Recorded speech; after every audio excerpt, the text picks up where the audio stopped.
Chefe, temos as viaturas à espera de revisão há um mês. Temos de as levar hoje sem falta. Paro a produção, a distribuição ou a faturação? Cuide da sua empresa, que a Renault cuida das suas viaturas. Com o serviço Renault Pro Mais exclusivo para profissionais, conte com uma equipa especializada que lhe oferece soluções à medida do seu negócio e serviços como recolha e entrega de veículos para manutenção, horários de oficina alargados, serviços rápidos sem marcação e muito mais. Renault Pro Mais, ao seu lado, para fazer a sua empresa crescer mais. Esta semana Pedro Mexia confessa-se aliviado por causa do resultado das eleições presidenciais na Áustria.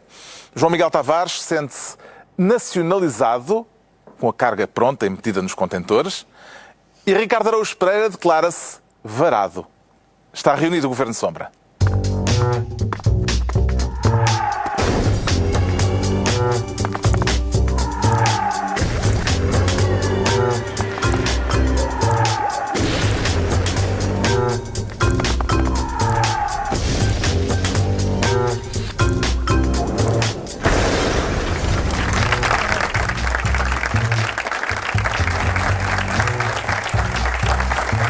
Ora então, viva, sejam bem-vindos no final de uma semana em que regressou o Corpo de Deus.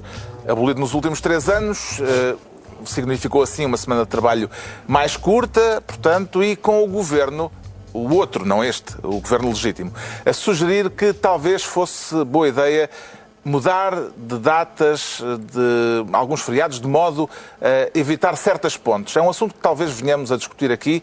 Por agora, no entanto, o Ricardo Araújo Pereira quer ser Ministro da Inteligência. Parece-lhe que a inteligência pode ser um bom negócio, Ricardo Araújo Pereira?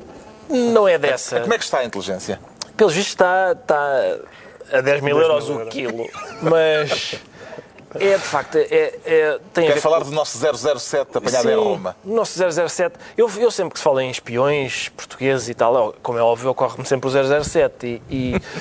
E o choque entre, enfim, o meu conceito de espião, que é o 007, e depois a demonstração prática do que é um espião, que é uma pessoa que aparentemente tem Facebook. Eu não esperava isso. E muito ativo. Muito ativo no Facebook. A gente espera que um espião seja... Mas pode ser um bom disfarce. Pode, mas aparentemente não era. Era uma coisa bastante cândida. Eu espero não, que... Parece que estava cheio de posts alusivos à Rússia. Sim. Com quem ele fazia negócio. Exatamente. E a gente espera que e a maçonaria de que fazia parte. Que um espião não tenha vida privada, não é? É disso que a gente espera do 007. Não tem vida privada. Ou vida privada muito animada. Certo, mas não é bem... É aquela uma vida privada mais, digamos... De curta duração. Exato, de curta duração. Agora, se é um espião para nós, um espião não casa. Ou se casa clandestinamente, não é? Sem ninguém saber. Agora, esta... Não estava à espera deste tipo de perfil, não é? E depois, a questão de valer 10 mil... Para já, bom, de serem 10 mil euros, não é? Um segredo de Estado português, custa-me acreditar... O que é que há para saber, não é? Será a receita dos pastéis de Belém? Porque eu não vejo muito mais. E agora, 10 mil euros por um segredo... Eu no mesmo dia, eu depois vi o preço certo e... A montra final ou seja, o Figueiredo não vai gostar disso.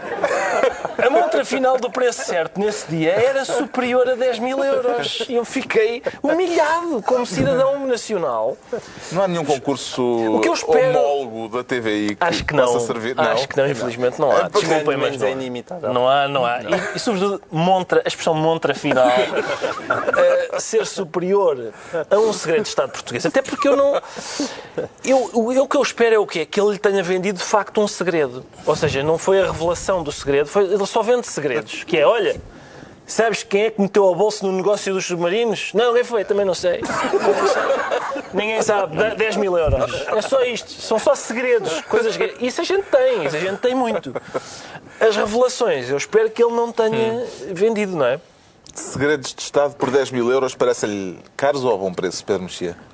Bem, em Portugal, como sabemos, uma das moedas de troca de casos de corrupção foram roubá-los. Portanto, enfim, não sei quanto está o roubá-lo, mas eu gosto muito de um espião com Facebook. Aqui há uns tempos também se lembram, acho que falámos aqui no programa do assaltante de bancos que depois pôs uma foto com o dinheiro no Facebook. Parece que foi preso.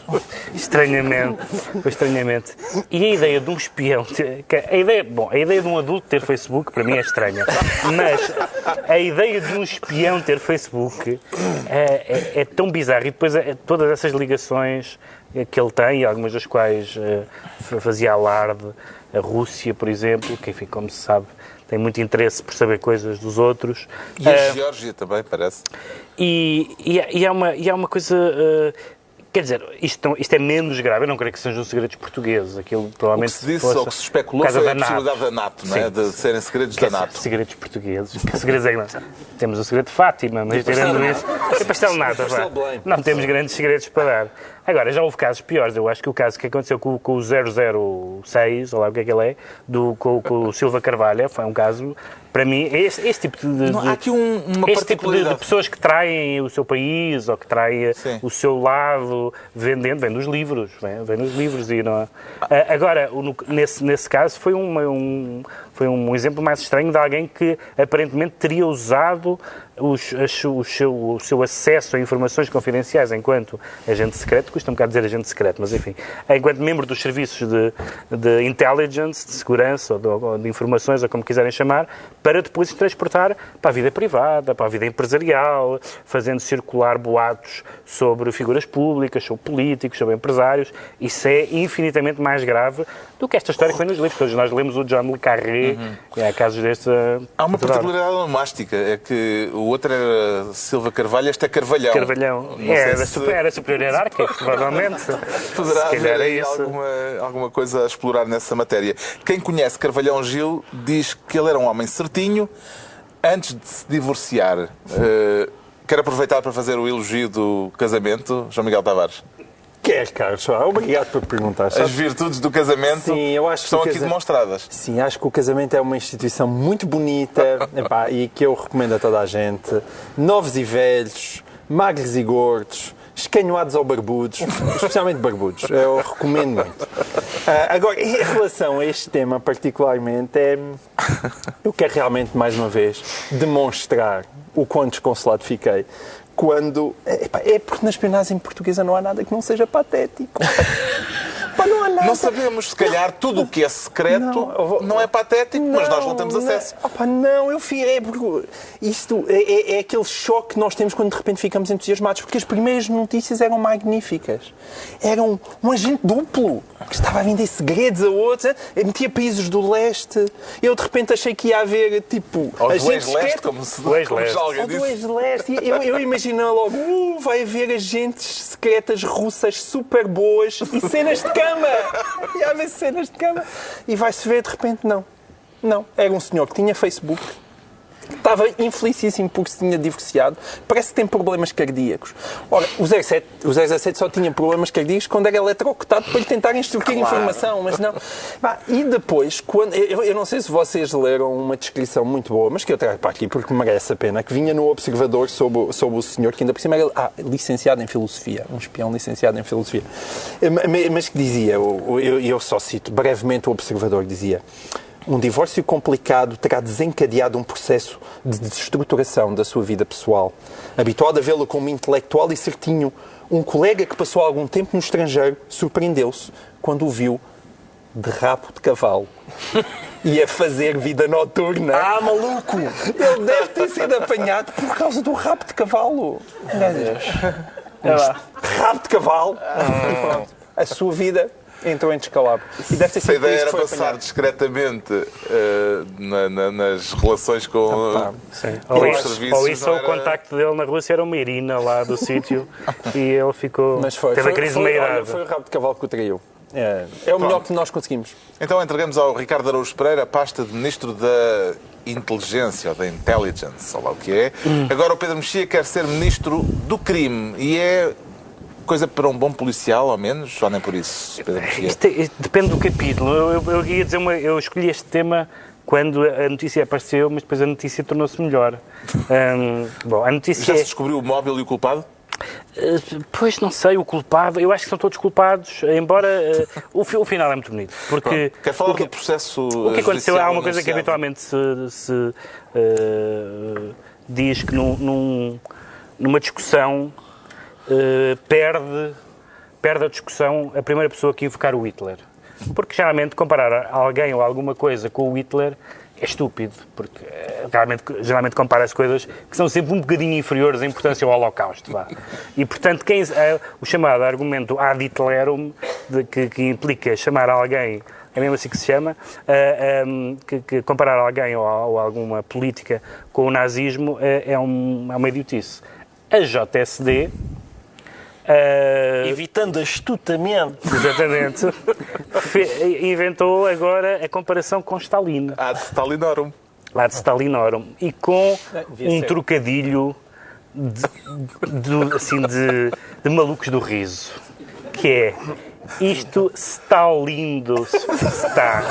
Com uma foto de Mário Nogueira vestido de Zé dos Bigodes.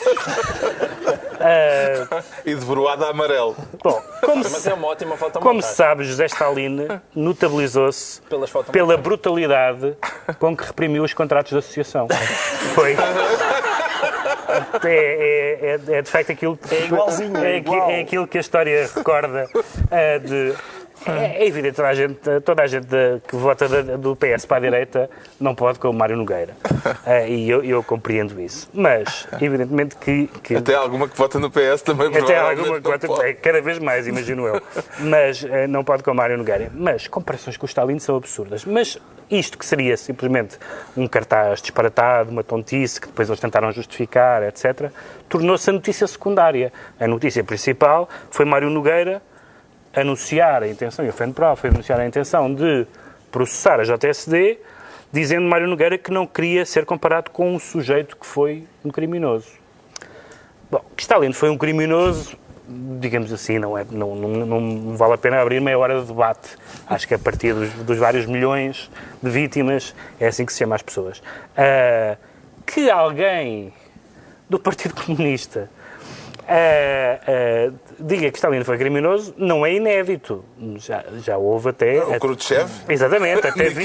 Até vindo muito de cima. Mas o Partido Comunista Português nunca teve simpatia. Geralmente chamava a relação dos comunistas com Stalin era o pai da pátria, o herói, ídolo, cara metade, enfim, o que se quer imaginar de figura inspiradora, sobre a qual se escreveram, aliás, páginas comoventes, os grandes poetas, os grandes pintores, o Picasso, o Paul Eluard, que tem um poema em que dirigindo-se ao Stalin, diz: o teu cérebro de amor, um dos grandes poetas franceses do século XX, o seu cérebro de amor. Eu já não sei o que é um cérebro de amor. Mas o do Stalin era de certeza.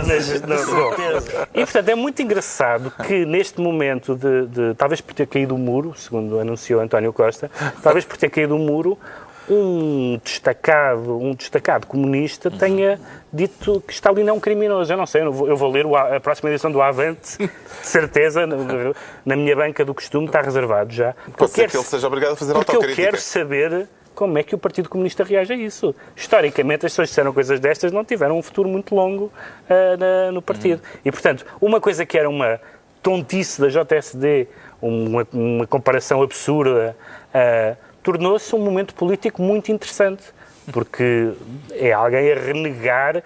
Atenção, o PC pode ter feito muitas coisas, mas não renega os seus amigos. E nunca renegou a história da União Soviética, inclusivamente a história stalinista. E, portanto, gostei muito. Parabéns à JSD. Acredita que pode haver cenas muito. dos próximos capítulos à esquerda comunista em relação a esta declaração de Mário Nogueira, João Miguel Tavares? Vai acontecer neste momento um momento inédito neste programa, e eu até peço à produção para tentarem agarrar Ricardo Araújo Pereira, porque é possível que ele me queira beijar depois daquilo que eu vou acabar de dizer. Calma, que em princípio não há problema nenhum. Não há hipótese nenhuma disso acontecer. Porque eu vou defender o PCP. Na verdade, eu vou defender o PCP. Não é inteiramente certo aquilo que Pedro Mexia acabou de dizer. Eu fui pesquisar na minha vasta coleção do Avante lá em casa, e E é certo, em 2003 houve um... Quando chegaram as últimas novidades sobre o stalinismo, em 2003... Em 2003, quando chegaram as últimas novidades Por amor de Deus, João Miguel, 2003... Desculpa, acabou o teu argumento. Em 2003... Em 2016. Em 2000... 2003 é antes de 2016. E quando é que foi o não? stalinismo? Não foi em 2003. Bom, não foi em 2003. Fez 50 anos que o senhor não foi faleceu. Em 2003. Em 2003 fez 50 anos que o senhor faleceu. E o Avante, na altura... Nas bodas de ouro. Nas bodas de ouro. Exato. Nas bodas de ouro. Escreveu um texto, a 7 de agosto de 2003, que foi Nostalgia Russa pelos Tempos do Socialismo. E nesse editorial... Nesse texto que saiu no Avante, vinha o habitual relambório semi-stalinista, dizendo que os imperialistas exageraram tanto porque este rapaz, no fundo, até fez coisas boas e bonitas. O curioso não é isso, porque isso é o que nós estávamos à espera. Mas é verdade que no dia seguinte veio um desmentido do próprio PCP no público, um desmentido oficial, em que o PCP se demarcava desse texto. Dizendo até, mais uma coisa bonita, que vai impressionar certamente Ricardo Araújo Pereira, dizendo até que, sobre o Avante, esta é a parte mais divertida, que este ou aquele artigo só responsabilizam quem o escreve no Avante. Não é? Que, como é o caso, responsabiliza apenas os seus autores. Portanto, o que está escrito no Avante, notícia, o que está escrito no Avante apenas responsabiliza os seus autores e não o PCP. E eles acrescentavam que a opinião sobre o Stalin só vale aquela que é a apreciação coletiva feita pelos órgãos responsáveis e não do PCP, e não opiniões individuais. E essa nota... Portanto, isto é para chegar à conclusão que Mário Nogueira está dentro da ortodoxia. Não, espera aí, mas está aqui uma frase que é importante, porque eles remetiam para 2 congressos do PCP em que se dizia sobre o stalinismo que tinha havido uma apreciação crítica a erros e crimes que significaram não apenas um desvio, mas um confronto com o ideal e projeto comunistas que consagram a democracia como uma componente essencial do socialismo. O João Miguel Portanto, o PCP vai ficar... demarcou-se de Stalin. O João Miguel vai ficar muito contente. O João Miguel vai ficar muito contente se alguém amanhã... do teu beijo, Ricardo Araújo Pereira. Eu só não percebi a parte do peixe. Eu queria perceber a parte Tu do és beijo. stalinista. Então, mas porquê? Estou a defender o PCP, só uma cena nostálgica. Não? Tu vais ficar muito contente se amanhã uma pessoa disser assim: estive a pensar melhor e os americanos chegaram mesmo à Lua. Está bem. 2003. Vocês estão a querer fazer folha ao Mário Nogueira. Coitadinho do Mário Nogueira. Saber do Mário Nogueira. Nós estamos a comentar a falou em realidade. criminosos, falou que o senhor Deve era ser das coisas mais criminoso. ofensivas que já se disseram. Coitadinho do Mário Nogueira. Deve ser das frases mais E o ofensivas. PCP já disse que o stalinismo tinha cometido crimes. Portanto, se cometeu crimes, é criminoso. Eu acho que o coitadinho do Mário Nogueira merecia um processo judicial do Mário Nogueira. Pronto. Depois deste pequeno meu delírio extremamente de esquerda, posso voltar a ser um gajo de direita? Não, é porque depois Mário Nogueira já anunciou que vai processar os senhores. Ainda por cima não é ele que processa, é a FENPROF, que é aquela coisa tipo que se faz também que se fazia na região autónoma da Madeira. Também não era o Alberto João Jardim que processava quem dizia mal dele, era logo o governo também que processava. E isso aí, quer dizer, por amor de Deus, aí é que o Francisco Assis tem razão. Voltou o João Miguel Tavares. A virgindade retórica de Mário Nogueira está aqui um bocadinho deslocada, não é? E é evidente que processar por causa de um cartaz, deixam lá o cartaz, está bem feito e está bem montado. Uma boa homenagem a Stalin, sabe fazer fotomontagens. Acha graça a reverência da juventude, E o Ricardo beijinho? Araújo Pereira? Há beijinho ou não há beijinho? Eu não percebo isto. Eu percebo também, o beijinho também não percebo. Parece-me um... Dei o prémio Ilga a este senhor. Exatamente. Eu, lamentavelmente, Achas que é sempre que sério? alguém está muito interessado em que eu o beije, é um gajo. Isto é a história da minha vida. Também não precisávamos de tanta informação. Pois lá está, eu deixei chegar na semana passada, também talvez tenha Isso para transbordado. quem ganhou o prémio Ilga, se calhar é informação a mais. Não é. Deixei transbordar um pouco de emoção a semana passada, pronto, e agora abriu-se a torneira e sai eu tudo. conheci vários benfiquistas que queriam beijar. Pois claro, lá está. Mais uma vez. Acha graça a reverência da juventude? Eu acho, só que há tão pouca juventude nas juventudes partidárias. Isso é uma das coisas mais intrigantes das juventudes partidárias, é que a juventude que lá está é mesmo muito pouco jovem. Em que juventude partidária é que o líder antecipou a eleição porque ia fazer 30 anos e, portanto, já não poderia concorrer? Já não poderia concorrer, sim. Pois não. Foi na JSD, não? É um procedimento jovem, não é? Mas a questão aqui é a seguinte, vamos lá ver, outra vez a mesma questão, que é Mário Nogueira ofendeu-se, é mais uma pessoa a juntar uma vasta galeria de pessoas que se ofendem com desenhos. Sim, senhor, tem direito a ofender-se. A JST tem todo o direito de fazer o cartaz, todo o direito de fazer o cartaz. A gente pode achar o que quiser do cartaz, claro. Isto está lindo, está, enfim, se Moscovo tivesse um Parque Mayer, eu acho que podia ser perfeitamente o título de uma revista russa. Podia ser, com Fernando Mendovski e Marina Motiski. Sim. Mas, agora, portanto, eles têm o direito de fazer o cartaz. A gente tem o direito de achar que é parvo, o Mário Nogueira tem o direito de se ofender e até tem o direito de os processar. Agora, não vai ganhar. E se ganhar, eu estarei na linha da frente a dizer não pode ganhar. Não pode ganhar. Eles têm o direito de fazer o cartaz e tal. O que é que eu queria dizer mais sobre isto? Queria dizer que a pessoa que escreveu o artigo que o João Miguel citou aposto de certeza absoluta um senhor chamado Manuel com O de Lencastre, que escreve sempre no Avante. E bem. Muito bem. Muito bem, bravo. É este nome? Mesmo. É isso. Manuel. Escreve no Avante e eu acho que continua a escrever mesmo depois desse incidente. Escreve sempre uns textos que diz, segundo os quais o Stalin foi mal compreendido, digamos. Como todos os artistas. Como aquelas mães que têm uns filhos insuportáveis e dizem, coitado, ele é preciso entendê-lo. Era um homem à frente da sua época. Exatamente. Portanto, o PC, é claro que toda a gente sabe que o PC já fez a expressão é a avaliação crítica, não só do stalinismo, mas também da experiência do leste. O problema é que o PC continua a manter uma relação muito ambígua com a experiência do leste e com a União Soviética e às vezes até, bizarramente, com esse paraíso na Terra que é a Coreia do Norte. Portanto, agora, que é magnífico que um destacado dirigente do PCP se sinta ofendido quando... Porque a questão é... É um ótimo sinal. Exatamente, a questão é... Mesmo a JSD já sabia disso, porque o cartaz é para ofender. Não é? O cartaz é para ofender. E eles, como é que a gente há de ofendê-lo? Já sei, vamos compará-lo com o Stalin. Será que tem inside information? Não sei. Na JSD sobre o... Se calhar leram essa nota do Avante no público, mas não leem certamente Manuel de Lencastre. O Pedro Mexia fica então ministro do crime. Agora é a altura do João Miguel Tavares se tornar ministro do Google Maps. Está a preparar alguma viagem, João Miguel Tavares? Só se for de lua de mel. Então se calhar está a preparar algum relatório são as mais oficial. Saborosas. Também não estou a preparar um relatório oficial porque já está preparado e é dos bons. Certo. Eu quero falar... Quero falar do estudo que esteve na base da decisão de acabar com os contratos de associação. De um maravilhoso estudo. Dos melhores e mais bonitos estudos que eu já vi, porque foi feito com base no Google Maps.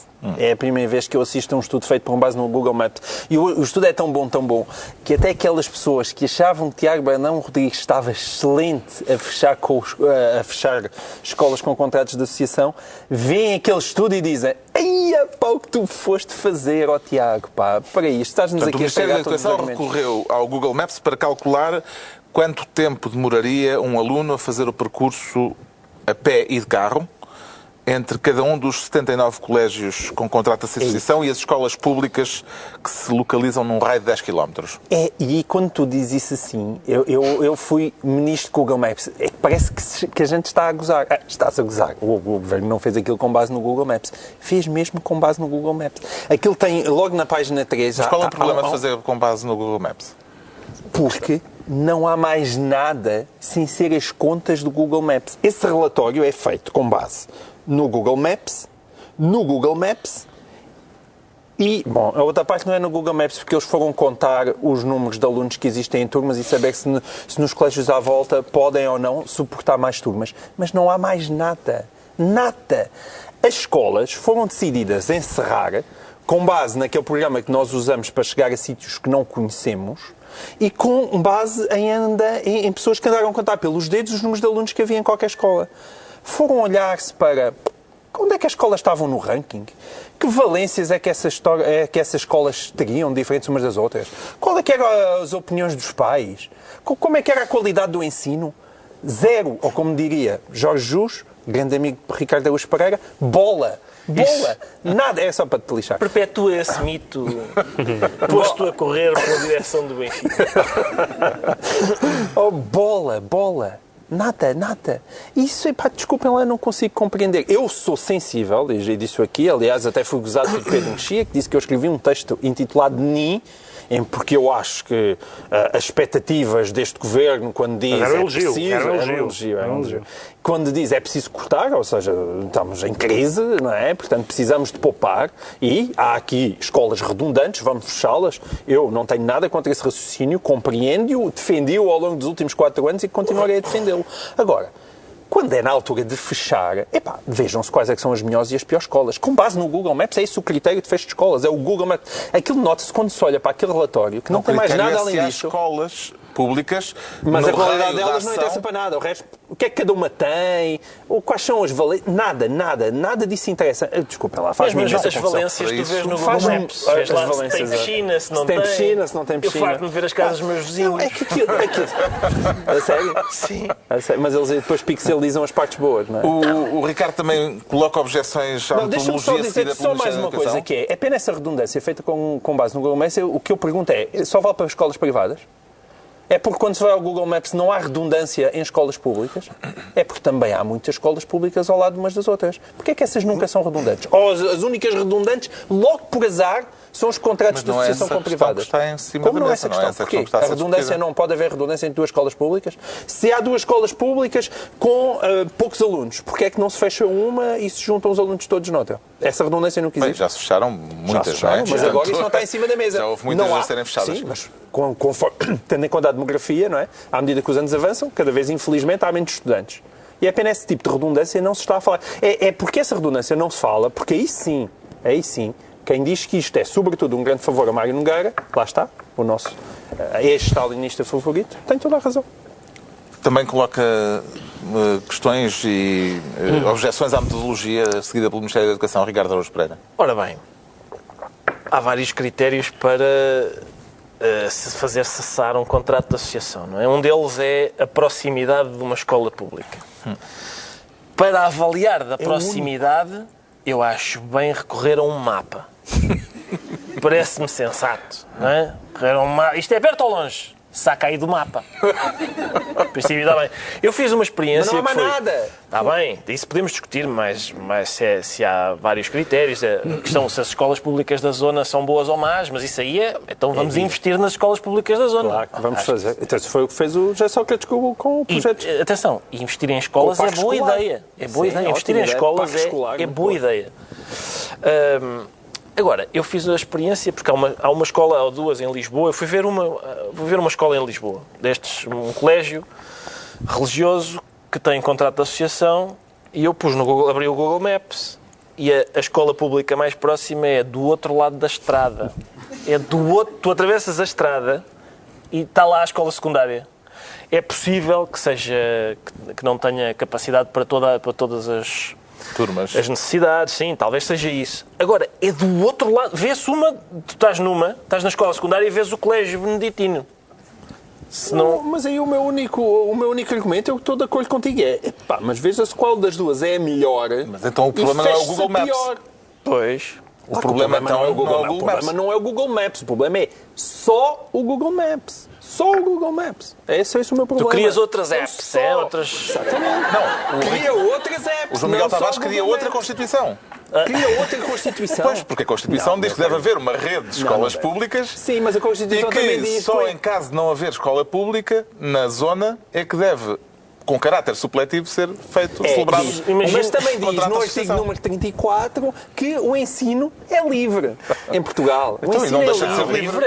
Claro. E nada te obriga, aqui, também nada te obriga numa interpretação que uma escola pública, ou uma escola que faça um serviço público, tenha de ser necessariamente uma escola que seja controlada a partir de 5 de outubro ou nos seus arredores pelo Sr. A Mário Constituição Nogueira. determina que deve haver uma rede de escolas públicas. Certeza que sim. É essa a questão. Não.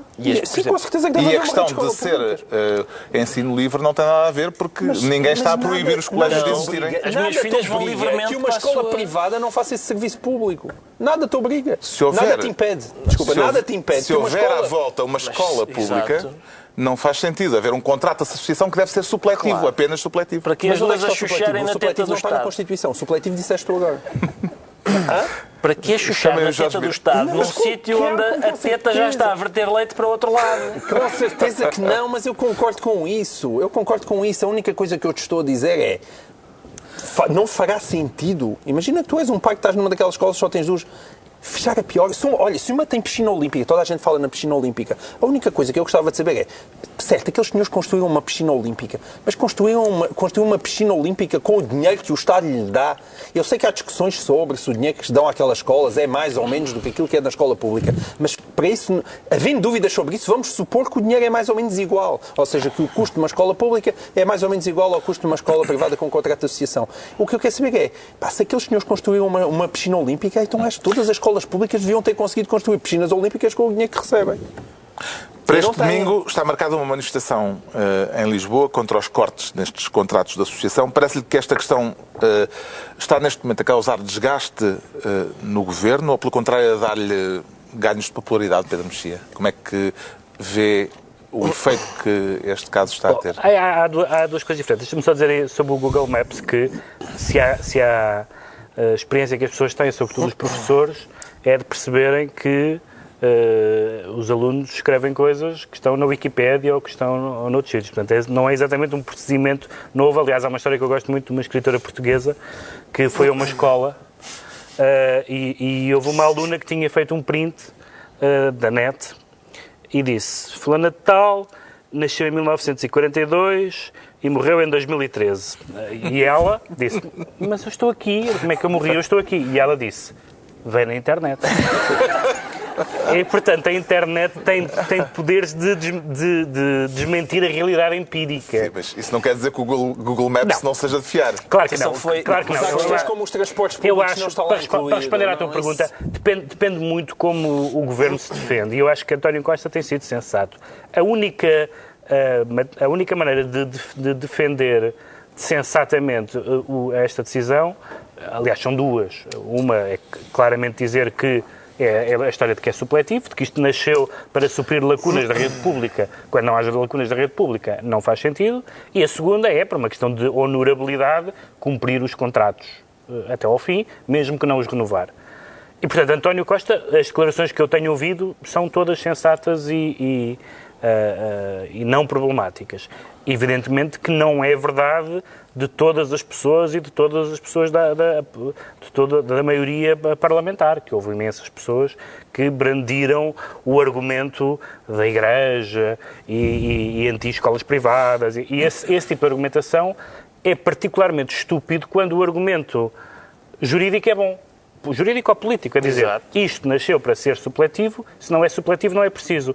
Se me disserem assim, eu fico mais ou menos convencido. Se depois vierem arengas jacobinas contra a Igreja ou estatistas contra o ensino privado, eu desligo, porque isso não me interessa nada. Isso são as opiniões ideológicas das pessoas que estão a preferir. Portanto, acho que António Costa tem sido muito sensato. O que pode acontecer, não sei se isso vai acontecer ou não, se isto é um fogacho, é que começar a haver a emergência de uma realidade que os médias, sobretudo, começaram a descobrir com muito desagrado na última década, que é a chamada rua de direita.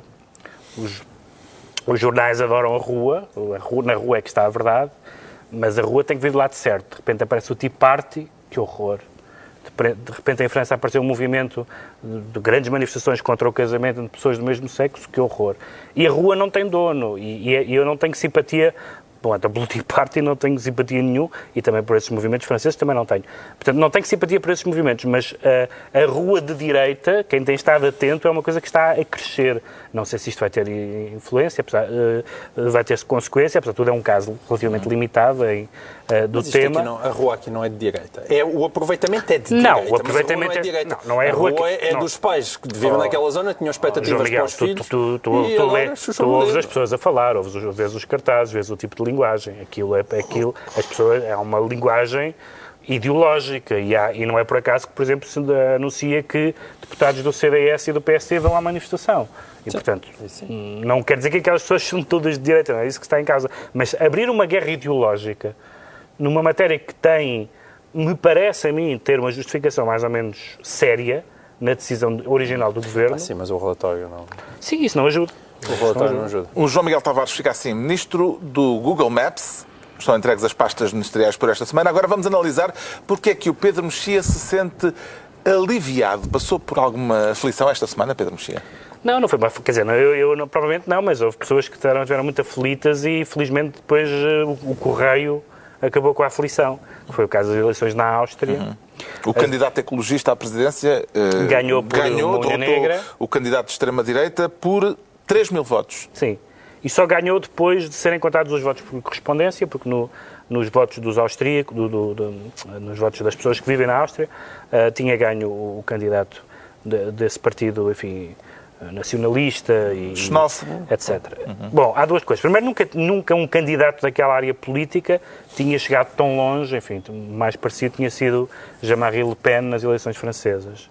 Em segundo lugar, é evidente que toda a gente sabe que a história se repete e que da Áustria não vêm boas notícias. E que vir um fascista da Áustria em geral não é. Não augura nada de bom. Nós já falámos de Hitler e de Stalin amplamente neste programa, mas de facto e convém não esquecer que os dois candidatos dos partidos que dominaram a política austríaca ficaram em terceiro e quarto lugar. O Partido, digamos, Social-Democrata e o Partido Conservador, não se chamam assim, mas é isso que eles chamam ideologicamente, tiveram uma votação muito pouco expressiva. Convém não esquecer que Marine Le Pen tem sondagens excelentes para as presidenciais que são para o ano. E imagine-se o que é alguns destes movimentos, uma espécie de internacionalismo nacionalista, não é? E que eles apareçam casados de fresco uns com os outros e haver uma emergência desde os países nórdicos à França, à Áustria, destas... E, portanto, as pessoas dizem assim, o bipartidarismo é horrível. O bipartidarismo é horrível, a moderação é horrível, o centrismo é horrível e, no entanto, aparece 1, 2, 10 movimentos que são todos piores do que o bipartidarismo, são todos piores que o centrismo, todos, sem exceção. Não há nenhum que tenha aparecido na Europa no século XXI que a gente tenha dito, isto sim. Ou são inócuos e mais ou menos circenses, no pior sentido da palavra, como os cinco estrelas da Itália, ou são fascistas, ou são bolivarianos e acham que o modelo para a Europa é a Venezuela, sinal de que não lê jornais, não é? E, portanto, não sei se é isso que a Europa quer, meu Deus. Neste caso, o facto de ter sido um descendente de refugiados a derrotar um candidato xenófobo dá um simbolismo acrescido a esta eleição? Há uma coisa que me fez mais até do que essa questão... Que é simbólica, meramente. Essa questão é simbólica, mas há uma outra questão simbólica que me chamou muita atenção, que é o candidato enfim, por facilidade se chama de extrema-direita, enfim, é um candidato nacionalista, xenófobo, pelo menos, dizer isto não é excessivo, teve, não sei se 86, 87% do voto operário. Quando foi a última vez que o voto operário passou para a extrema-direita? Em França. Nos anos 30, e em França primeiro também. nos anos 30 e Com depois, a Frente Nacional. portanto, não a última vez, a primeira vez nos anos 30 e depois na Frente Nacional. A Frente Nacional é forte nas zonas operárias e, portanto, está aqui o habitual salto da extrema-esquerda. Como, aliás, explicou o José Rodrigues de Santos esta semana. Muito bem. Vê aqui alguma comparação entre isto que aconteceu na Áustria e o que está a acontecer em França, João Miguel Tavares? Eu acho que o ponto mais interessante já foi falado pelo Pedro Mexia, com a sua habitual sapiência.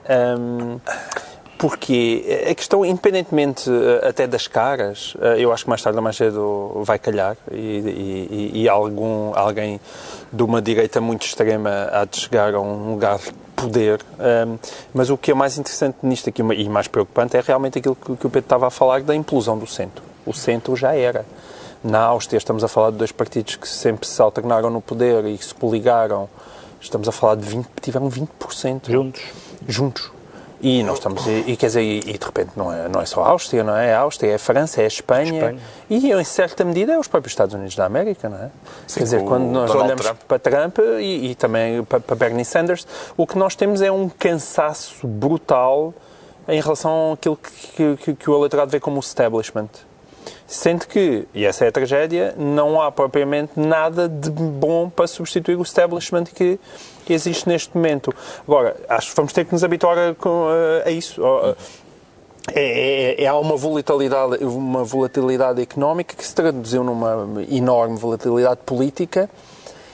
E o assustador nisto é que nós precisávamos, de repente, realmente de uma agenda reformista destes partidos do centro, mas como é que isso se faz sem uma tragédia a acontecer? Não é? E essa tragédia pode aparecer. É curioso que tenham sido os votos por correspondência a decidir esta eleição austríaca. Tira alguma ilação disto, Ricardo Araújo Pereira? Eu procurei, como sabe, Carlos, eu procuro tirar ilações de factos e o que eu pensei, uma hipótese minha é que são pessoas que vivem em países como, por exemplo, a França ou os Estados Unidos, não é? Austríacos que vivem lá e que estão com medo que haja lunáticos a chegar ao poder nos países onde residem e já agora não querem que haja, só para fazer uma entremeada de lunático com uma pessoa que não é lunática, agora um lunático, agora uma pessoa que não é lunática, só para não pôr os ovos todos no cesto da lunaticidade, não é? Para não ser Trump, Le Pen, este fascista qualquer, só para desenjoar um bocadinho.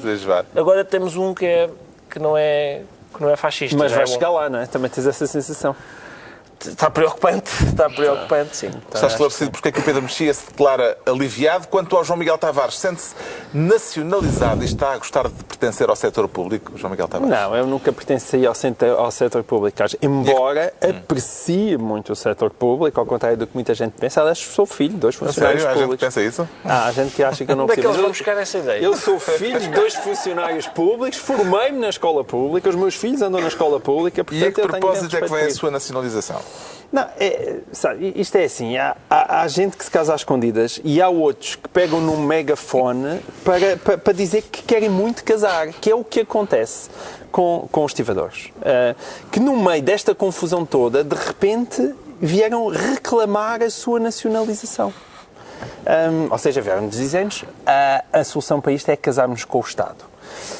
E isso não deixa de ser surpreendente, porque de repente, eu não quero... O caso dos estivadores é complicado. Eu tenho andado a tentar ler sobre aquilo e informar-me, porque aquilo é uma realidade muito complexa, mas em última análise o que nós temos é provavelmente uma das últimas profissões que tem um controle efetivo, em que os empregados têm um controle efetivo sobre quem acede à profissão e estão a perder esse controle. E os seus patrões estão a tentar que eles percam esse controle. E é uma luta que se estende há muito tempo. Havia uma situação da própria parte dos sindicatos que me parecia abusiva, porque existe um extraordinário paradoxo em relação aos estivadores, que é este, que é uma queixa enorme de nós temos uma vida de sacrifício, fazemos turnos atrás de turnos, temos horas extraordinárias atrás de horas extraordinárias, mas ao mesmo tempo eles não querem perder isso, porque são as horas extraordinárias, é atrás delas que vem a vastíssima parte, a maior parte do seu rendimento. E durante muito tempo o que acontecia era esses sindicatos, as horas extraordinárias iam prioritariamente para os sindicalistas, eram quase todos sindicalizados, para os trabalhadores mais antigos e mais velhos, portanto, eram aqueles em que as horas extraordinárias saíam mais caras, mas eram também aqueles que tinham prioridade para ficar com esse trabalho. E isso, evidentemente, acabou por chegar a uma situação absolutamente insustentável. De certa maneira, o que nós temos ali é um combate por um mundo que eu acho que lentamente está a desaparecer. Porque nestes embates muito violentos e muito, muito prolongados, entre um empregado e um patrão, historicamente não é o trabalhador que ganha. E eu acho que aqui mais uma vez, não vai ser o trabalhador a ganhar. Agora, a solução... Começou há um mês e neste momento o pré-aviso de greve é até meados de junho. Sim, começou há um mês, as opiniões dividem-se. Ainda esta sexta-feira, António Costa esteve no Parlamento a dizer que só o ano passado teria havido... Sim, esta greve concreta. Esta greve concreta. Nos últimos 4 anos teriam havido 400 e tal dias de greve. E, obviamente, isto é uma situação insustentável. E o próprio António Costa já começou a fazer voz grossa. Não dá para continuar. Agora, que a solução apresentada pelos sindicatos é nacionalizem-nos, mostra que realmente nós ainda vivemos um bocadinho em 1975. E a solução dos operadores portuários ameaçando com despedimento? Não, despedimento coletivo. O que é que eu diria? Eu diria não. Não, quer dizer, não pode haver uma greve e de repente virem o patrão despedir para pedir um despedimento coletivo. Acho que isso é contra todas as regras. O problema é que isto se extremou a tal ponto que eu acho que a corda vai quebrar e eu acho que vai quebrar para os lados dos trabalhadores. Já foi ao site Há Flores no Cais, Ricardo Araújo Pereira? Não fui. Olha, mas não sabes o que perdes. Sei que existe. Muito profissional. Eu acho que neste caso está verdadeiramente o site Há Flores no Cais, já agora para explicar, certo. É um site de mulheres feito pelas mulheres dos estivadores. Exato. Onde elas testemunham com uma referência cinéfila. Sim. Ao filme Alô do Cais, Cais, que tem um título melhor em português do que no original. Que é no Cais. Em inglês é no Cais. Só. On the waterfront. Eu creio que, neste caso, está em causa, sobretudo, o facto do João Miguel Tavares precisar de ir um mês para a estiva. Para enrijar. Caixotes. Exatamente. Mas não achas, eu fui relativamente moderado. Não, Os estivadores têm péssima... É verdade, eu acho que os estivadores têm péssima opinião pública, parte daquilo culpa deles, não é? Por causa também do que aconteceu em frente à Assembleia da República e tudo isso. Nas manifestações já não te recordas, não? Não, e isso tem uma má imagem, não é? E ainda por cima, percorreu a história dos 5.000 euros de ordenado e não sei o quê. Parte disso é... Sabes que eu não ia perder a oportunidade de sugerir que tu fosses um mês para a estiva. Não podia perder. Olha, se me des uns beijinhos, eu se calhar vou. Mas o que é isto? Porque eu estava convencido, eu queria expectativas e afinal nada. Não Expectativas não são direitos adquiridos. Pois não. E eu, se calhar, será que eu vim vestido de uma forma mais sensual ou assim? Não sei o que é que se passa. Acho que vieste com o teu uniforme número 1, que é o único no meio desta troca de galhardeiros. Não, eu posso sair se quiserem. Eu acho que há um certo ambiente romântico no ar hoje. Não. Este fim de semana. Não há. Não E se houver romantismo este fim de semana? Se houver, eu vou pôr um daqueles produtos para tirar. Mas os estivadores... É preciso... Quer dizer, os estivadores, aquilo que nós temos lido sobre um trabalho que é perigosíssimo, primeiro, duro, muito perigoso, desregulamentado, em muitos casos. Sim, muito desregulamentado. Há gente lá a trabalhar, nem sequer é à jorna. Acho que há gente a trabalhar à hora. E é a fazer turnos seguidos. Lá está num trabalho que, volto a referir, é perigosíssimo. Hoje são 8 horas, amanhã precisamos que faças 16 e vais ter que fazer não sei o quê. Há ali uma lei da selva associada àquele trabalho. E depois, sim, claro, depois houve uma manifestação em que os estivadores, que ainda por cima são pessoas que conseguem assentar boas chapadas, conseguem. Isso tem cabedal. Sim, quando uma pessoa precisam de PT. Quando uma pessoa que está numa situação difícil e tem boas capacidades para assentar um bom bufetão, normalmente assenta esse mesmo bufetão, não é? E portanto, eu acho que é capaz de ser preciso ter todos estes fatores em consideração. Sobretudo algumas situações que são claramente ilegais. O Governo diz que esta situação é insustentável. Porque é que ainda não terá recorrido à requisição civil pela energia? O Governo acaba por estar numa situação bastante semelhante à que está a acontecer em França, onde também tem havido não com os estivadores, mas à volta de instalações de outra natureza, também tem havido bastantes problemas, só que o Primeiro-Ministro francês não está na situação de precisar do apoio dos seus partidos à esquerda. Mas António Costa disse há limites para tudo, que é uma frase, enfim, que não me parece que anteveja. O grande problema, há um choque aí terrível para qualquer pessoa e para um governo que é apoiado pela esquerda parlamentar, entre a situação que já foi descrita e em que é fácil nós termos a noção das condições de trabalho, da dificuldade do trabalho, etc. E depois a realidade, que para o governo é particularmente melindrosa, do que significa bloquear a atividade portuária neste momento em que é também daí que vem, supostamente, a retoma e, portanto, para o governo não é fácil. Nós não estamos numa situação de normalidade no país que se possa pensar que isso, que se encolhe os ombros e passa e que as coisas vão ao sítio. Evidentemente que o despedimento coletivo não ajuda nada, pelo contrário, só vem tornar as coisas mais insustentáveis, mas o governo está muito entalado. António Costa tem saído praticamente bem de tudo aquilo que se tem metido. Agora, não sei como é que é possível, pois já não sei o que é que quer dizer há limites para tudo.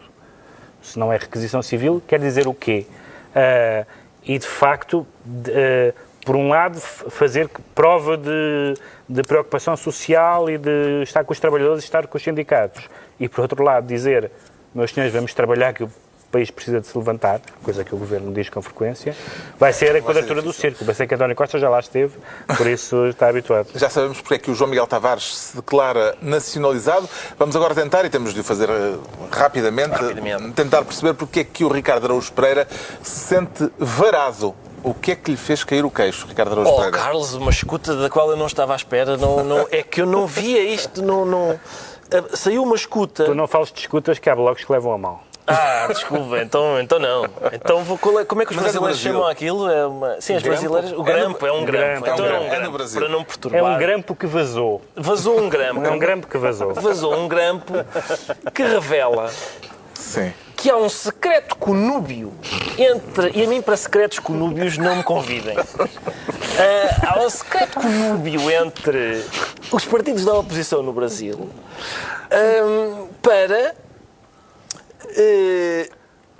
atalhar as investigações do Lava Jato. Portanto, Ficaste super surpreendido. Eu fiquei tão surpreendido, eu não sabia. Eu pensei, quando eu ouvi as pessoas a dizerem: não, é pela família quadrangular, é pelos meus filhos, é por Deus Nosso Senhor.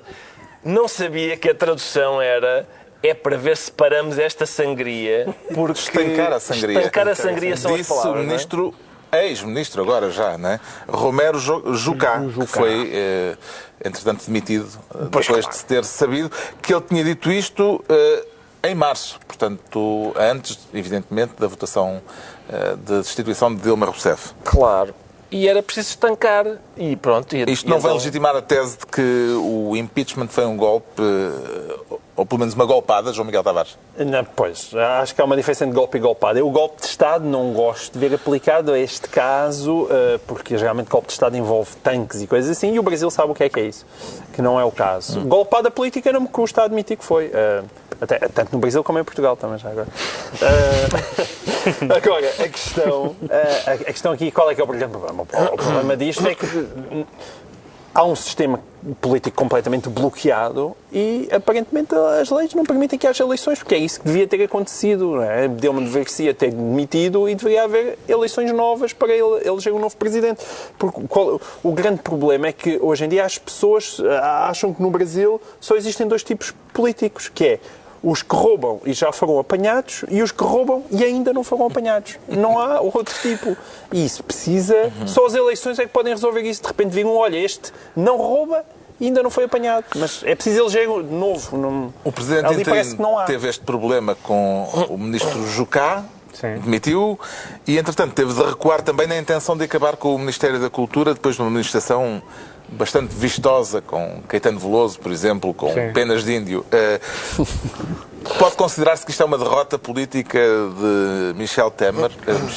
Só uma coisa antes dessa, que é o facto de toda a gente que acompanha a política brasileira sabe que o partido onde são muitas destas figuras nomeadamente O o atual Presidente, nomeadamente o Presidente da Câmara dos Deputados, nomeadamente o Presidente do Senado, são do PMDB. E que realmente é um partido que não tem ideologia, que é um partido proto-mafioso. Só que foi o partido que apoiou o PT durante estes anos todos. E o PT agora fala do PMDB como as pessoas que descobriram os crimes do stalinismo em 2003. Há tipos do PT que dizem: espera aí, este tipo é um gatuno, o meu vice-presidente e os ministros que eu escolhi. Gatunos, é? É um bocado estranho. Toda a gente sabe isto, toda a gente sabe. E não são só esses partidos, os outros daí para baixo, é a mesma coisa. Mas eu gosto muito das descobertas à 25ª hora. Sobre o Ministério da Cultura. O Presidente, que tem, aliás, 2% de popularidade, ou melhor, se fosse em eleições diretas teria 2%, portanto, vê-se quão boa é a solução. Foi acusado de várias coisas, entre as quais de ter acabado com o Ministério da Cultura e também não haver mulheres no governo. E ele, recuando nas duas coisas, disse: espera aí, vou fazer o Ministério da Cultura e vou escolher uma mulher. Quem foi a mulher que ele se lembrou? Bruna Lombardi. Não venhas dizer mal de Bruna Lombardi. Não, atenção, é um homem que quando pensa direitos das mulheres, sim, Bruna Lombardi. Eu votei toda... Sim, está bem. Ele pensou numa mulher, quem é que lhe ocorreu? Bruna Lombardi. Não, pensou, já me aconteceu. mas não foi... me aconteceu. Mas eu não quero defender o homem. Mas não ias dar posse. Não. Digamos assim. Não ias dar posse? Então vá, decretos. O Pedro Mexia decreta 0. 0. Também é uma história brasileira. Foi uma mãe que pôs essa história no Facebook, ou uma coisa dessas, de uma filha, a filha dela, não sei de que ano, mas... não tens Facebook, não sabes nada. Não sei nada. Não sei nada. E depois a miúda respondeu a um teste e o teste dizia que para os alunos comentarem o facto do capitalismo fundar a lógica moral da exclusão. E a rapariga escreveu que não, o capitalismo cria riqueza e, portanto, nesse sentido é melhor que o socialismo, que, como vimos em vários países, não foi a lado nenhum. Teve 0. Teve 0 a nota. E, portanto, eu acho curioso. Evidentemente que defender o capitalismo ou defender o socialismo são opiniões. Mas, sendo a pergunta tão indicativa, discordar de uma forma mais ou menos articulada, embora a resposta dela nem fosse brilhante, mas limitava-se a discordar. Teve 0 com isso. Isso parece-me realmente um mau indício e muito sintomático do clima absurdo de guerra civil que o Brasil está a viver. O Ricardo Araújo Pereira decreta liberdade capilar. Liberdade capilar, Carlos, sim, porque no espaço de um mês, acho eu, foi a segunda vez que... É a rubricazinha? Foi a segunda vez que um cantor foi incomodado pelas escolhas capilares que fez. Primeiro Justin Bieber... Ao dizer um cantor, já está a incorrer, precisamente, pois estou a incorrer num problema. Estás a masculinizar tudo. Exatamente. O Justin Bieber primeiro, porque tem rastas e não pode ter, e agora a fadista Marisa, que tem o cabelo loiro, houve uma pessoa que disse não pode ser, porque ao que parece a fadista Marisa tem uma ascendência, uma avó negra ou assim. E há pessoas que podem objetar, mas isto não será um exagero da tua parte? É uma objeção parva. Há pessoas que dizem isso, a sério? Mas é uma objeção parva, porque isto de facto, a fã, é incrível o fã, objeções dessas. o fã da Marisa não pode resmungar por ela ter o cabelo louro, pode. Mas não é esse o meu ponto. O meu ponto é que isto é apenas a espuminha de um caldo cultural que está montado, em que o moderno antirracismo é mesmo muito parecido com o antigo racismo. Esta história, a pessoa que diz não, Marisa não pode usar o cabelo loiro, é exatamente igual àquele anúncio que havia que dizia um preto de carapinha, um preto de cabeleira loira e um branco de carapinha não é natural. O que é natural e fica bem é cada um com o seu cabelo. Restaurador Alex. Eu cresci a pensar que a cor da pele não interessa. No entanto, o antigo racismo e o moderno antirracismo acham que a cor da pele é a coisa mais importante do mundo. E disse, o João Miguel Tavares decreta vai-te embora, Paulo. Vai-te embora, Paulo. Porquê? Porque parece que Paulo Portas está entre os deputados mais faltosos na Assembleia da República. Eu pensava que ele já lá não estava, mas parece que ainda está. Deu 18 faltas, não é? E não, 16 faltas. Não tem lá aí de uma desgraça. Sem justificação do encarregado de educação. Não, o problema está exatamente na justificação. Que é que ele justifica que as faltas são trabalho político.